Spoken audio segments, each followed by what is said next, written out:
वे जिनके मन शुद्ध हैं क्योंकि वे परमेश्वर को देखेंगे। परमेश्वर को धन्यवाद देते हैं। सबको जय मसीह। हम लोग यहाँ परमेश्वर के वचन में से कुछ देखेंगे यूट्यूब के माध्यम से। परमेश्वर के वचन को जगत के छोर तक पहुँचाना है क्योंकि ये आज्ञा हमको परमेश्वर से मिली है। हर एक व्यक्ति को परमेश्वर ने आज्ञा दिया है। और हम लोग देखेंगे मत्ती सुसमाचार 5 अध्याय का 8 पद में यहाँ पर लिखा है, धन्य वे जिनके मन शुद्ध हैं क्योंकि वे परमेश्वर को देखेंगे। धन्य व्यक्ति वही हो सकते हैं परमेश्वर की दृष्टि में जिनके मन शुद्ध हैं। और उस व्यक्ति, शुद्ध मन वाले व्यक्ति परमेश्वर को देख पाएंगे। और परमेश्वर यही चाहता है कि लोग हमको देखें, हमको अपने जीवन में अनुभव करें, हमको अपने जीवन में महसूस करें कि मैं परमेश्वर हूँ और परमेश्वर होने के नाते मैं मनुष्यों को आशीष देने वाला हूँ। और इस तरह से लोग मेरी उपस्थिति को महसूस करें पवित्र जीवन जी करके, मन शुद्ध करके। क्योंकि मन में हम लोग जानते हैं, बाइबल में लिखा है, अतः रोग लगी रहती है। मन भटकने वाला है, मन शायद रोग से भरा है। और जिसके कारण से परमेश्वर को पहला उसी मन को ही इंडिकेट करता है। अगर हम अपने जीवन में विभिन्न प्रकार की व्यर्थ बातों को सोच करके रखे हैं, अपने मन में विचार करके रखे हैं, और इस तरह से हम अपने मन में विभिन्न प्रकार की व्यर्थ बातों को हम रखे हैं, अपने मन में विभिन्न प्रकार की अभिलाषाओं की बातों को रखे हैं, अपने मन में भोग विलास की बातों को रखे हैं। और इस तरह से हम परमेश्वर के वचन को थोड़ा भी हम जगह नहीं दे रहे हैं अपने मन में, तो परमेश्वर की दृष्टि में ये अच्छा नहीं है। हमारे जीवन के लिए एक जहर है, जिसके कारण से परमेश्वर को इसलिए यहाँ पर लिखा है, मन शुद्ध होना चाहिए। जिनके मन शुद्ध हैं वे परमेश्वर को देखेंगे। और परमेश्वर यही चाहता है कि लोग हमको देखें। परमेश्वर को धन्यवाद देते हैं क्योंकि हमारे मन में विभिन्न प्रकार के रोग से भरा है। रोग क्या है? जो जीवन को अपवित्र बना देता है। रोग वही है जो अपने जीवन में अपवित्र आती है, अपने जीवन में पाप आती है, अपने जीवन में अपराध आती है, अपने जीवन में मृत्यु आती है, अपने जीवन में कपट, अपने जीवन में व्यभिचार, अपने जीवन में इस तरह से बहुत सारे जो परमेश्वर के खिलाफ उन सारी बातें आती हैं और हम दूर चले जाते हैं। और इस तरह से हमारा जीवन जो पवित्र जीवन है वो नष्ट हो जाता है। नष्ट होने के बाद हम परमेश्वर की आशीष से हम वंचित हो जाते हैं, क्योंकि परमेश्वर हमको देना नहीं चाहेगा। अगर हम अपने जीवन में मन को शुद्ध नहीं रखे हैं तो परमेश्वर भी अपने आशीष को देने से दूर चला जाता है। मनुष्यों को आशीष नहीं देगा, क्योंकि परमेश्वर वो देख रहा है कि हमारा जीवन ठीक नहीं, हमारा मन ठीक नहीं है। परमेश्वर की इच्छाओं को हम पूरा नहीं कर रहे हैं, परमेश्वर की बातों को हम पूरा नहीं कर रहे हैं, परमेश्वर की पवित्रता जीवन को हम भ्रष्ट कर दिए हैं। परमेश्वर को धन्यवाद देते हैं, जिसके कारण से हमारे जीवन में पाप आती है, अपराध आती है, और इस तरह से हम अपने जीवन में परमेश्वर से दूर चले जाते हैं। परमेश्वर के मार्ग से हम भटक जाते हैं।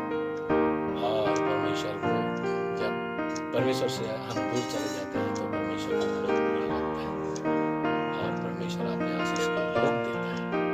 नहीं देंगे, कहे देंगे। परमेश्वर सोचता है हम नहीं देंगे, क्योंकि मेरे मार्ग पर चलने से ये दूर भटक गए हैं, मेरे मार्ग पर चलने से भटक गए हैं, मेरे मार्ग पर नहीं चल रहे हैं। मेरे मार्ग को इन्होंने अनजान मार्ग समझा और अपने लिए मार्ग को बना लिया, और इस तरह से परमेश्वर से दूर चला जाता है।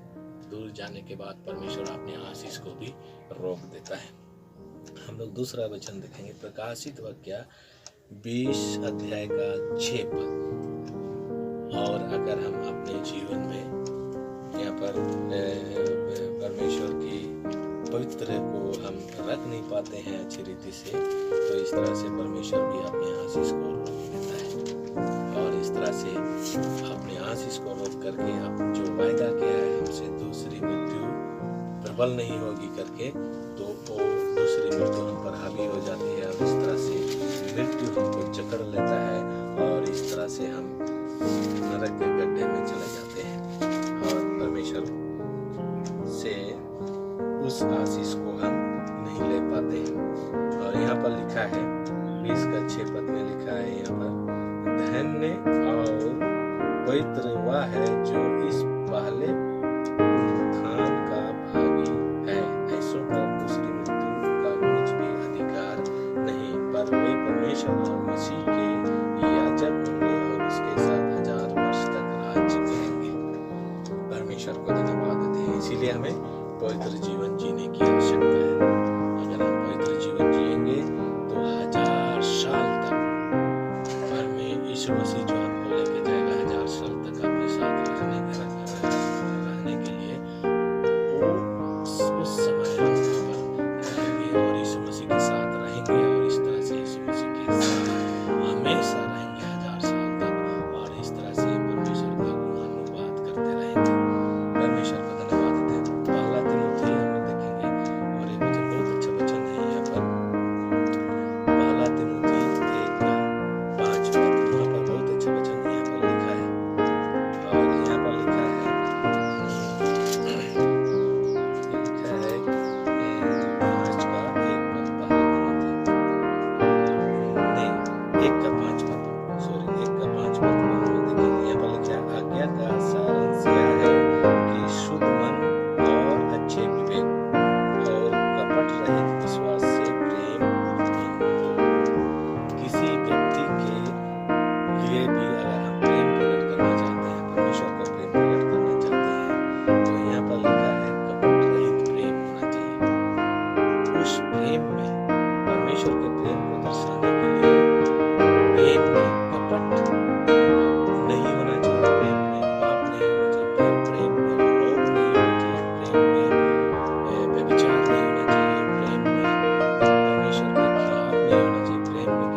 1:5 दर्शा सकते हैं तो परमेश्वर निश्चय हमारे जीवन में, हमारे मन में उपस्थित होगा। और यहाँ पर लिखा है अच्छे विवेक, हमारा विवेक भी शुद्ध रहना चाहिए। हम अपने विवेक को अच्छी रीति से संभाल करके रखे हैं, किसी के सामने भी बोलने के समय में या अपने चाल चलन के समय में या किसी सभा में या किसी भी समय अपने विवेक को हम शुद्ध करके रखे हैं। तो इस तरह से हम परमेश्वर की पवित्रता को और अगर विवेक को भी हम शुद्ध नहीं रख सकते हैं, अनाप शनाप कुछ भी हम करते रहते हैं, तो ये हमारे जीवन के लिए घातक साबित हो जाता है। परमेश्वर को धन्यवाद देते हैं। इसलिए इन सब बातों को हमें ध्यान रखने की आवश्यकता है। देखेंगे और एक वचन देखेंगे रोमियो 12:1 पर क्या लिखा है हम देखेंगे। रोमियो 12:1 वहाँ पर लिखा है, इसलिए हे भाई मैं तुमसे परमेश्वर की दया स्मरण करता हूँ, मैं अपने शरीर को जीवित और पवित्र और परमेश्वर को भाता हुआ बलिदान करना चाहा हूँ, यही तुम्हारी आत्मिक सेवा है। हम अपने जीवन को, यहाँ पर लिखा है, हम अपने जीवन को अच्छी रीति से परमेश्वर के वचन के अनुसार चलाना, अपने मार्ग परमेश्वर के मार्ग पर चलाना है। और ये शरीर के विषय पर यहाँ पर लिखा है, हमारे शरीर के विषय पर, कि शरीरों को जीवित रखना है, इसको रोग में ग्रासित होने नहीं देना है, रोग में जकड़ना, इस शरीर को जकड़ने नहीं देना है, चोट लगने नहीं देना है। अगर चोट लग गया है तो उनको ट्रीटमेंट करके अच्छा करना है, बीमारी हो गई तो ट्रीटमेंट करके उनको अच्छा करना है। और इस तरह से हमारे शरीर कोई भी अंग नहीं चल रहा है तो उनको चलाने के लिए उनको इलाज करना है, अच्छे भोजन, अच्छे पोषक तत्व खाना है ताकि हमारा शरीर चलता रहे और इस तरह से परमेश्वर के काम में लगा रहे। क्योंकि ये शरीर जो है हमारा नहीं है, ये परमेश्वर का है। ये परमेश्वर के शरीर को हम यूं ही ऐसे बिखरने नहीं देना है, यूं ही इसको बर्बाद होने नहीं देना है। क्योंकि अगर हम ऐसे काम करते हैं तो परमेश्वर हमारे शरीर से या हमारे जीवन से नाराज हो जाएगा, दूर चला जाएगा। और इस तरह से परमेश्वर सोचेगा कि ये तो हमने मनुष्य को अपना शरीर दिए, स्वरूप समानता में मैंने बनाया, लेकिन ये मेरा शरीर कभी अनादर कर रहा है, क्योंकि ये हमारा शरीर हमारा नहीं है, परमेश्वर का स्वरूप और समानता है। इनको जीवित रखना है, इनको पवित्र रखना है, और इस तरह से परमेश्वर को भावता हुआ बलिदान करना है, परमेश्वर को भावता हुआ चढ़ाना है, परमेश्वर को बलिदान करना है, परमेश्वर को समर्पित करना है, परमेश्वर को देना है, परमेश्वर के लिए इस्तेमाल करना है। और अगर हम ऐसे काम करते हैं तो सच में परमेश्वर की आशीष से हम लबालब हो जाएंगे, परमेश्वर की अनुग्रह से हम जीत जाएंगे, और इस तरह से हम परमेश्वर के काम को अच्छी रीति से करते हुए पाए जाएंगे। परमेश्वर को धन्यवाद देते हैं। यही हमारे जीवन के लिए आत्मिक सेवा है, और यही हम परमेश्वर हमारे जीवन से चाहता है। और यहाँ पर दूसरा तिमोथी, यहाँ पर 2:21 पद में लिखा है, और दूसरा तिमोथी 2:21 पद में यहाँ पर बहुत अच्छा शब्द लिखा है, हमें उपयोग करेगा परमेश्वर, हमको उपयोग करेगा अगर हम अपने जीवन में पवित्र बना करके रखे हैं, पवित्र जीवन जी रहे हैं, अपने मन को शुद्ध करके रखे हैं। तो यहाँ पर क्या लिखा है, यदि कोई अपने आप को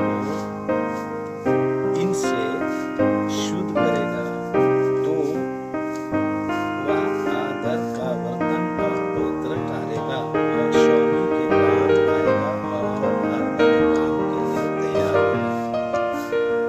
अगर हम